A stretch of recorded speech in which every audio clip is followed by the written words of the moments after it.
welcome back. House Government Operations and Military Affairs. Today is Tuesday, January 14th, and we are going to begin taking testimony and having conversations around a election issue in the Bennington 1 district.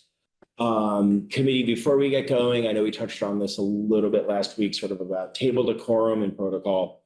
I just want to reiterate that raise your hand. I will keep a mental note of who's in the queue. And I really want to maintain that as like a very strict order of operations and rules of engagement.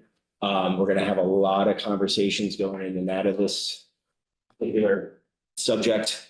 And I just want to be very clear that I prefer that as our operating method. So if I'm not here, Vice Chair Representative Hengel will lead the conversation, and should both of us have to be somewhere else, defer to our ranking member, Representative Waters. So that was just one little procedural footnote I'd like to just reiterate before we get going.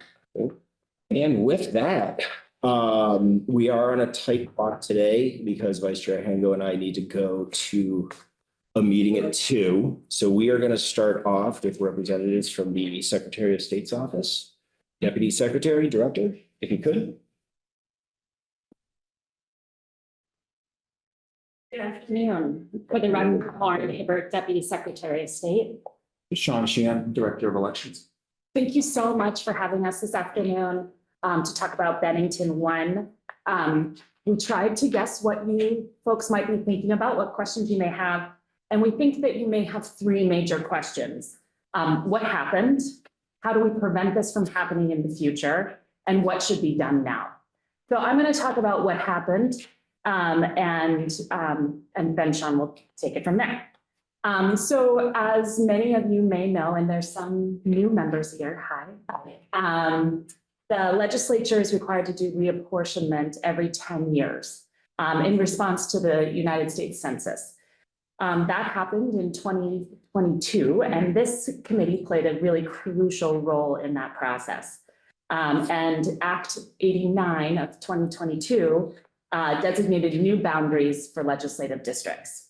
In the process of updating the district boundaries, that involves many different parties. It includes the Secretary of State Elections Division, the town clerks, 911 staff, and many other people. Our role, the Secretary of State's role, is around the election management system, which the town clerks use to maintain their districts. And the town clerks assign districts based on street maps and street segments within their towns. And so voters are assigned by their addresses in our election management system. And that is how the town clerks maintain their voter checklist for each district. And then clerks and BCA do have questions about a residence and relative to the district boundaries on the maps that the legislature creates, and then they work with E911 staff to clarify. So that's the basic overview of how the maps, the legislative work, the reapportionment work gets absorbed by the Secretary of State's office and the town clerks to be operationalized to make the voter checklists. In Pownell, a mistake was made. On the boundary roads, there was a center line that was specified as the division between 2 legislative districts, Bennington 1 and Bennington 5. And in the process, some residents were misaligned. And what happened? Right. So with what happened then, so with that mistake being made, it meant that the voters who were misassigned in Pownell's voter checklist for 2022, they were considered to be members of the other House district in town. So people who on the legislature's map should have been in Bennington 1 or in Bennington 5 and vice versa. That meant those impacted voters received that other district's ballots for both the primary election and the general election in both 2022 and in 2024. It's important to note that this error didn't lie with the distribution of ballots. The voters received the ballots for the district associated with their name on the town of Pownell's voter checklist. as mentioned, they're just assigned to the wrong district based on where they lived. Where they came into play for the 2024 general election in Bennington 1 is that the number of registered voters who couldn't properly vote in the Bennington 1 House district, in other words, people who on the map should have been in Bennington 1 but received the Bennington 5 ballot, was 56 voters. That was greater than the margin of victory, 23 votes after the recount. So that's why this is an issue for Bennington 1. While it also impacted Bennington 5, there was a much larger, that race wasn't close, so it wasn't an issue there. That's why we're talking about Bennington 1. Ostensibly, election officials, candidates, or voters could have caught this issue in the run-up to either the 2022 or the 2024 election. That's because one of the checks and balances that are in place in statute is 17 VSA 2501D, which requires the Board of Civil Authority to post prominent notices in and around the polling places, urging voters to check whether they've been placed on the proper geographical checklist. The statute continues on to say the notice shall also explain the procedures by which a voter who's on the wrong checklist for his or her geographical area can be added to the proper checklist and vote at the proper polling place. Understanding is the BCA fulfilled their posting requirement according to statute. However, no issues were raised with the checklists for either the Bennington 1 or the Bennington 5 districts before or on the days of the elections in 2022 or 2024. It was brought to light after the November election. And at that point is when the issue was raised. Mr. Chair. Yes, please, Representative. Clarification, Billy. A lot of towns use the same polling place for different districts. Do they use this, since they're right across the street from each other, they use the same polling place? My understanding, Pownell has the same polling place, but would put up the checklist for Bennington 1 next to each other. So while the second question, how do we prevent this from happening in the future? I realize that's not the urgent question at hand of resolving this piece, and we'll get to that, but we did want to at least speak briefly to that question, as it's of keen interest to us, and I'm sure to all of you as well. Starting with the specific, Pownell's checklists have already been corrected. Pownell's Board of Civil Authority met on November 18th to review the voter checklist. The clerk pulled the BCA together after this was brought to light.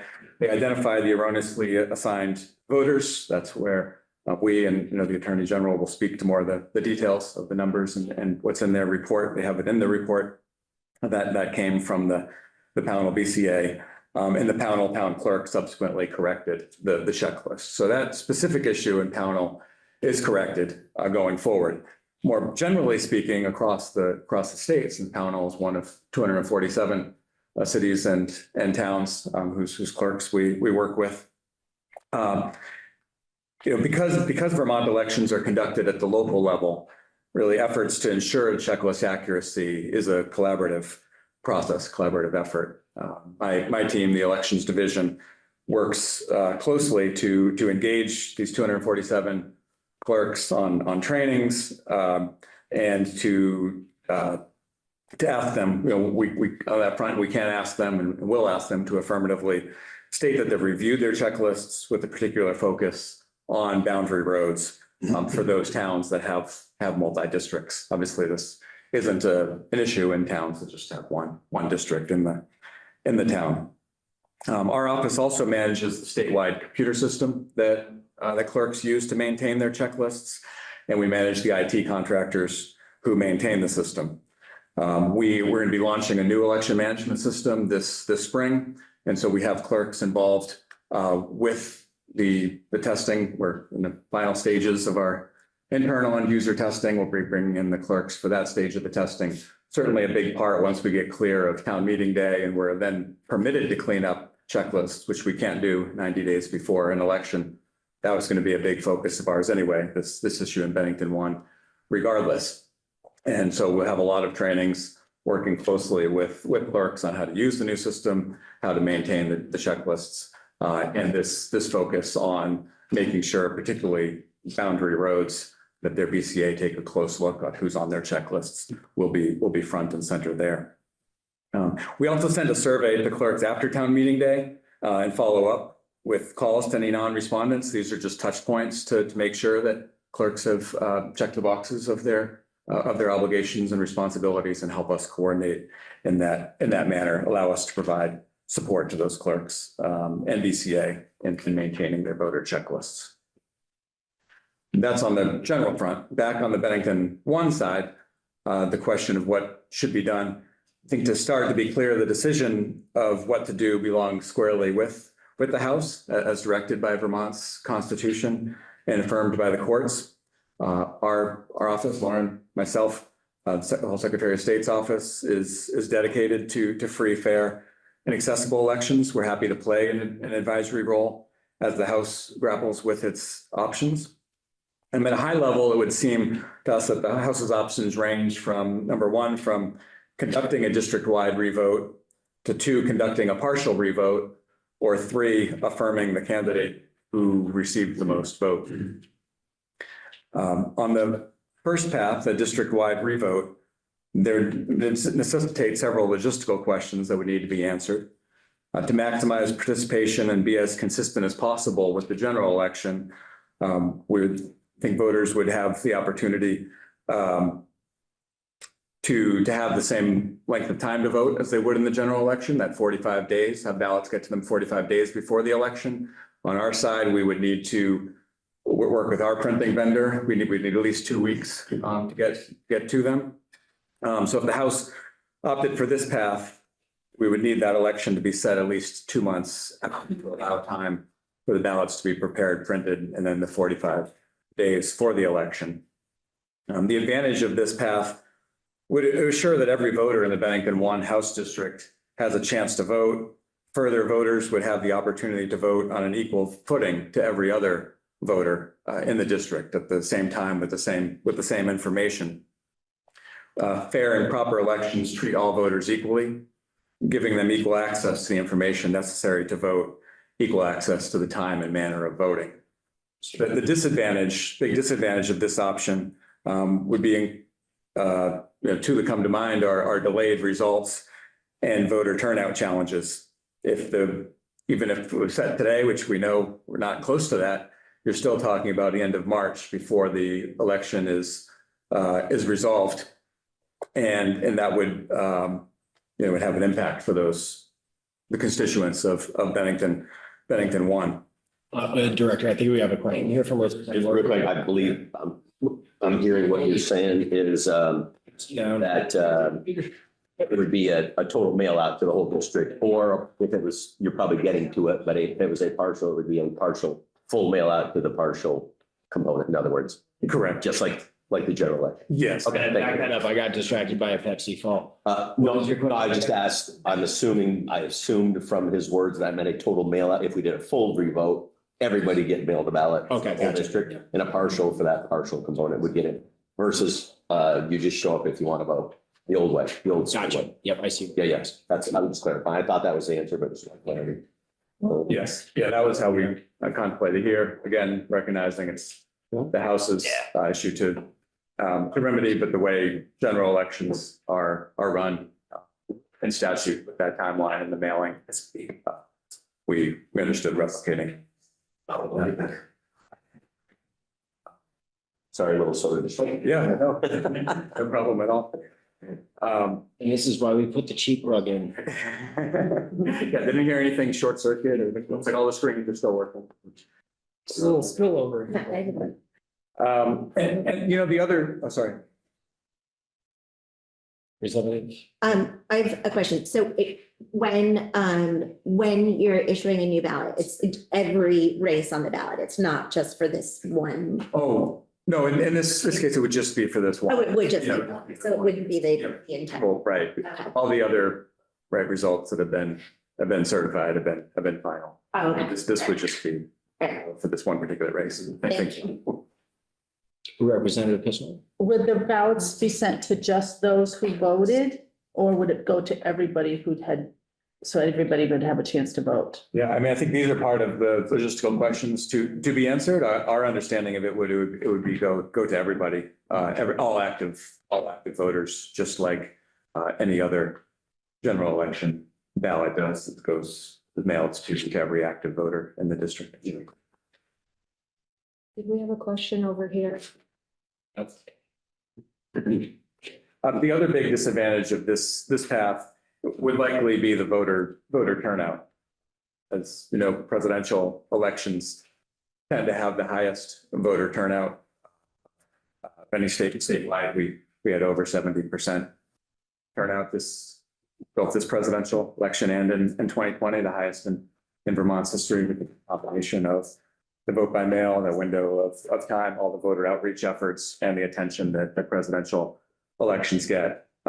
It's hard to expect that the voter turnout would be as great in an election just for one seat. So that certainly is a consideration of the advantages and disadvantages.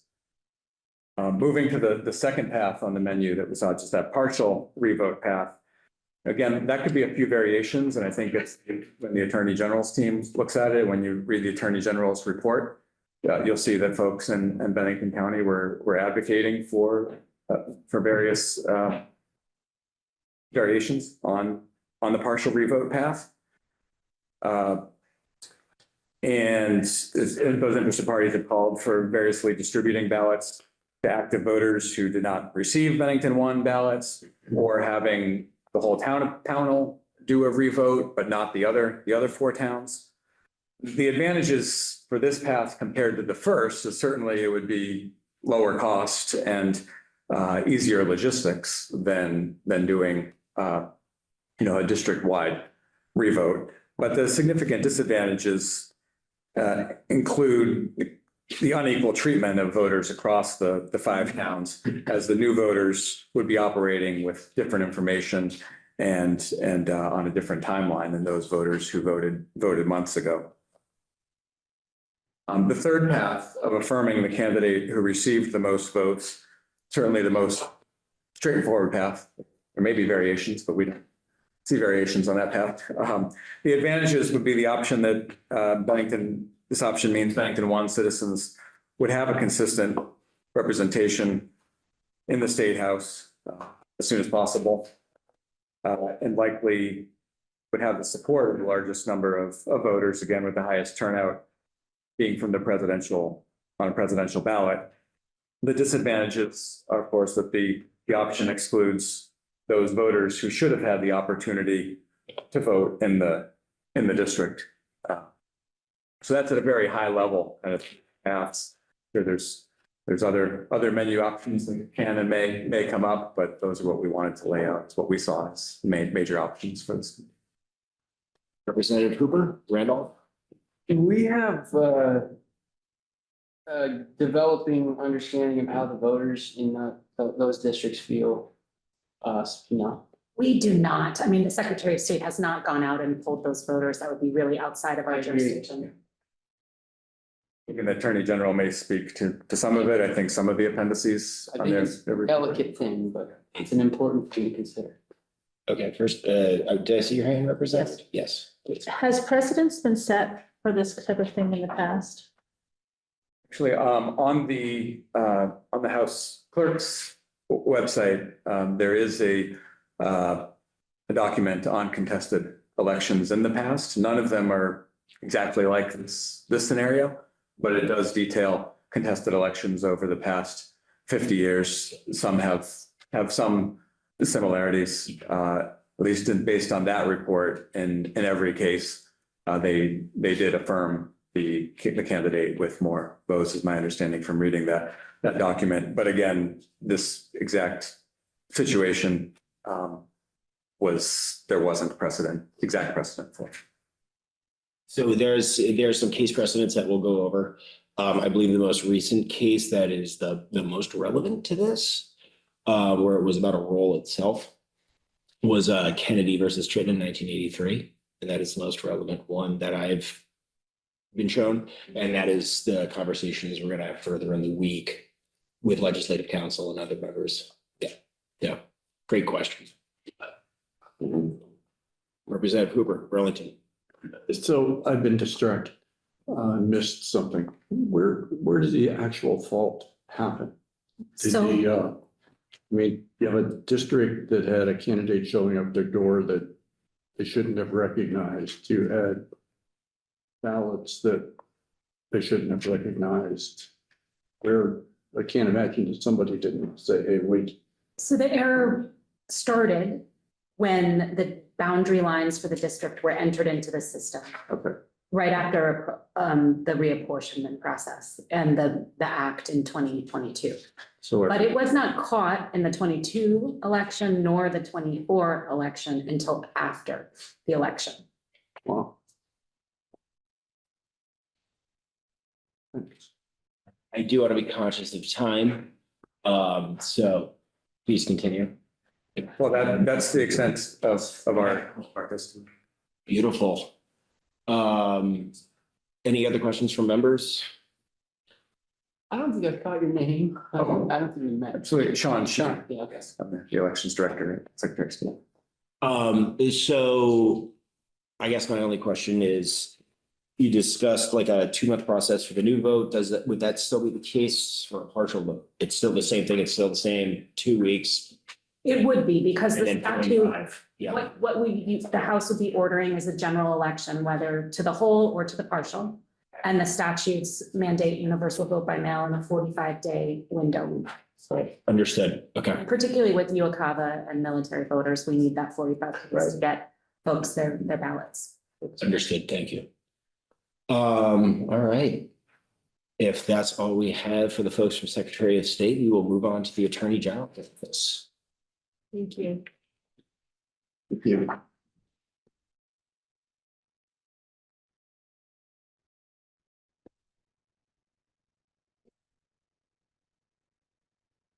Obstacle course to get to the witness chair. Yeah, you know, we're gonna have a new room in a couple of weeks and it's gonna have a less trip hazards. Yeah, your lawyer would love that. Yeah, no, totally. And my insurance adjuster. Yeah. Oh my gosh. Well, thanks for having us. I am Attorney General Charity Clark, and with me is Leslie Welts, who is one of the few people who helped me lead the whole office. And she is an Assistant Attorney General and the Chief of our General Counsel and Administrative Law Division. I know that you've heard from the Secretary of State, so I don't want to repeat anything, but I think what's helpful is just to provide kind of overview of our role basically in this. And then we can answer any questions that you might have. We do have, of course, submitted the report. And it's on, I checked, was posted on the website, so you have it. And everything that basically we'll be saying is contained in the report.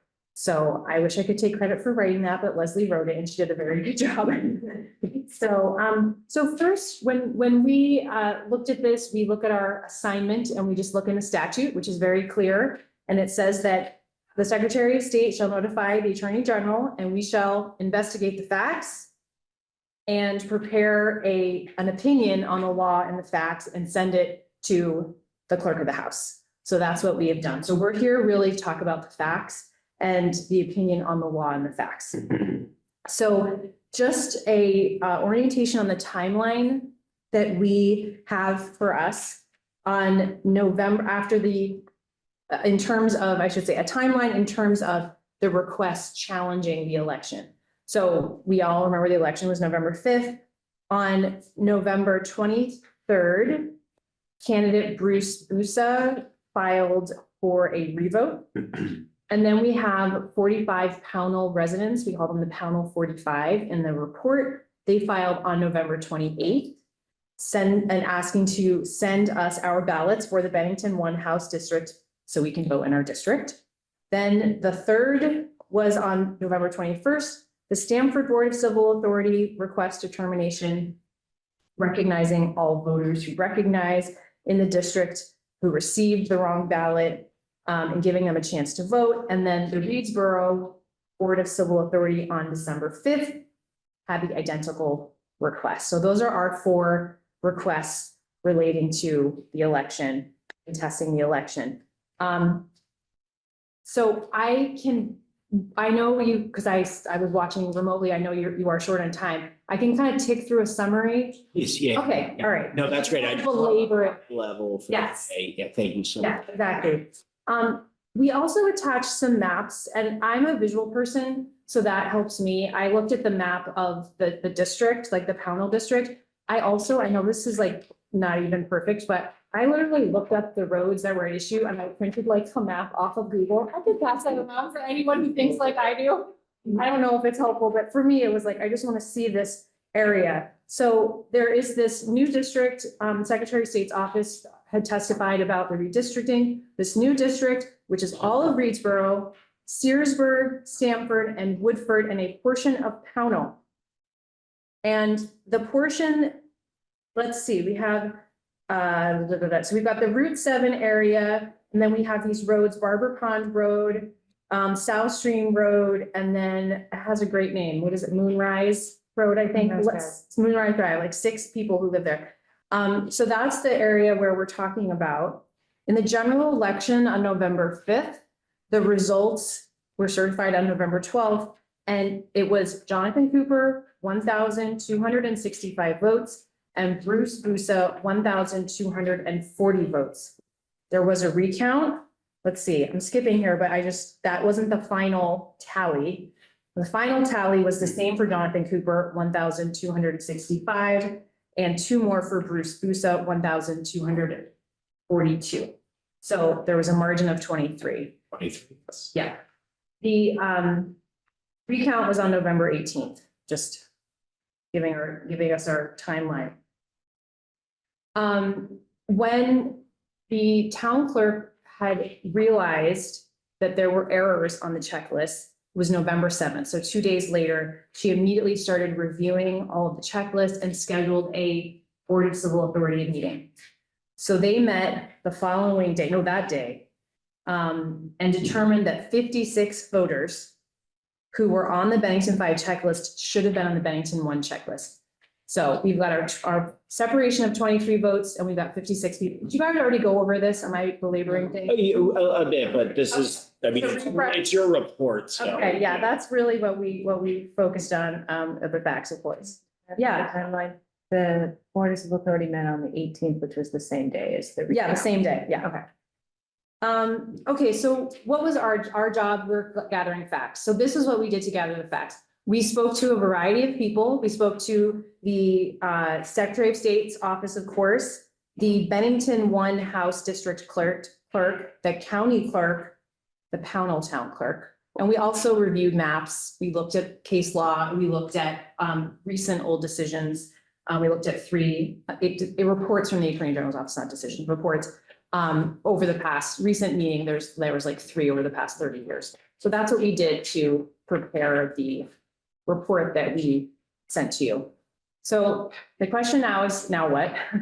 Our role is almost at an end here. We have the report, we're really laying out the facts, and it's kind of your shop to decide what to go forward on. But in general, let me just say that the Constitution provides broad authority to you all to call a new election or accept the certified results. And the language in the Constitution is very broad itself. The representatives so chosen shall have power to judge of the election and qualifications of their own members. There is a case that we cite in our brief. I read it because I found it helpful to understand, although it's not totally on point. There's a lot of important info, I think, just in terms of your role and why this is truly your role. So it's the Kennedy case. If you really are interested, I would recommend reading that or giving it a look. Really, this is a policy matter for you all to decide. And when it comes to a lot of the expertise here, we would defer to our friends at the Secretary of State's office. And there's various factors to consider that I'm sure you've already started considering, but we wanted to be able to come and present overview of what our report looks like. But it's all in there if you want to do a deep dive, and we're happy to answer any questions. Representative, are there any considerable legal constraints to outreach from us, them, you, to the voters of this Like, do we have to? I would say that, I'm sure you've heard from your own legislative counsel on this, but I would want to kind of defer to them unless Leslie wants to weigh in on this. I'll just say that we did receive a petition from the town of Pownell voters who were affected. There are, I think, 57 names on that and then 29 signatures. So that's attached, that's an attachment, attachment C. So you could take a look at that to see what those voters are asking. Representative. My question, of the 56 voters that got the wrong ballot, how many of those voted, do we know?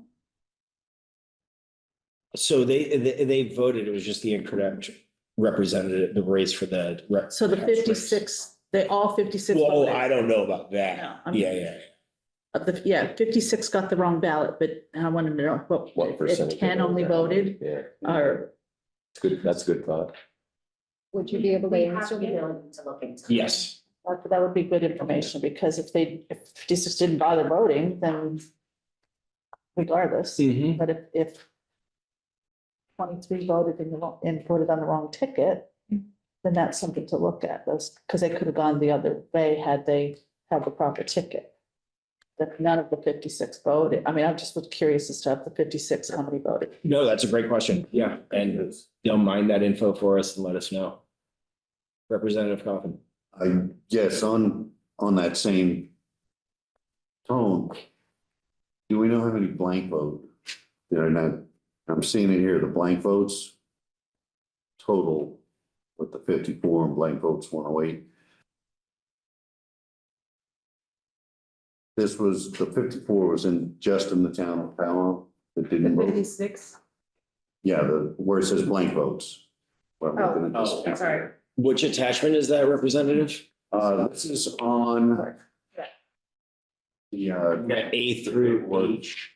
Yeah. this is on the statement that that was Yeah, just the being report. read. Oh, the The report? report, Page 8, I think. page 8 of the, yeah. Thank you.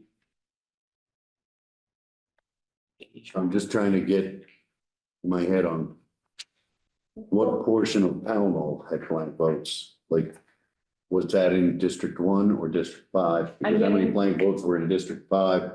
If they were District 1 voters that chose not to vote for either representative on that, because they're like, this is not the person I was looking for. How many blank votes were in Bennington 5? They're all, oh, yeah. Yeah, these are all, so. And this is an attachment H. This is in my report. I mean, it's, you're referencing attachment H. So this is all Bennington 1 info. Didn't know if you had any Bennington 5 in votes, and how many blank votes were in 5. Oh. Because that would, in a way, say, if those 56 said, this is not the person on our. So, I will, I'm sorry. oh, I'm sorry. Deputy Commissioner Hibbert? Sorry, Secretary. Record mark for Deputy Secretary. So we would be able to tell you the number of blank votes in Bennington 1 and in Bennington 5, but we cannot tell you whether any of these particularly affected voters voted in a blank manner. Because we don't know which ballots belong to those specific voters. I understand that. I was just looking for the number of blank votes in Bennington 5. We can provide that number to you. Thank you. As Leslie Welch, Attorney General's office, I also will note, recall where it is, it's one of the footnotes that I provided in my report mentions that there were some write-ins in District 5 for candidates in District 1. So there is a little bit of information on that, but I did not look at all the details in District 5 since that wasn't what the request was regarding. So you're saying the write-ins in Bennington 5 for the candidates who are in Bennington 1? Yes, and I found it here. Variable. It's on page 7 and footnote 12. This is my report. I don't know if it's a different format on yours, but there it is. So you'll see that I wrote there that further evidence of the error appeared on some of the Bennington 5 House District ballots, some of which included write-in votes that appear to have been for the Bennington 1 candidates. So you can see there. And along that vein, those ballots clearly did not have that person's name on them, correct? And that's why it was written in. That's right. The only distinction between the appearance in the Bennington 1 and Bennington 5 district ballots, this is my understanding from my interviews, aside from the title on the ballot saying that which district it was the House race. So all of the Senate, the statewide, all of those candidates are identical. The ballots were identical. Mhm. No, and I reviewed the report the first time. I appreciated that, like, as a, a kind of identifying that on the other side of the ballot coin, that there was a public recollection that they were writing in the correct candidates in their district. So, any other questions from the table? So I don't think I have much else for you folks right now. This was really us just doing the first formal sit down to start to digest it as a committee as a whole. We are definitely my goal right now moving forward is to do about an hour and a half to 2 hours from varied testimony. So throughout the course of the next 2 weeks, at the very least. So we are definitely going to be tapping your shoulders to come back in and have a deeper conversations with us. But I appreciate the time and effort that went into generating this.